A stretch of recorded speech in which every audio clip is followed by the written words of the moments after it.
O nga pala yung aming in-order na dinner. O, tingnan naman. Ang aking order ay beef bulgogi, pero ang labas ay naging beef tapa. Yan, tsaka malamig, hindi siya mainit. Ang mainit lang ay kanin.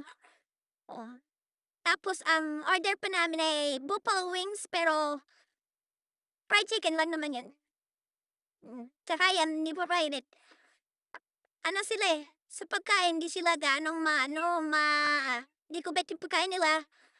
Pero sa tanawin, okey lang, maganda maganda ang view nila, pero sa pagkain hindi, mabagal po ang serbisyo nila, hindi ba? Wala naman tayong ibang magagawa dahil dito wala tayong makakain ng iba kundi ito, eh. Bawal kasi magbawal ang pagkain, eh. Kaya kakainin pa rin natin 'yan. Kasi mahal mahal pa pa yung kain nila dito. Kasi inaangkat pa yata nila 'to saan, aakyat pa ng bundok ano, malayo din. Kaya okey lang naman din.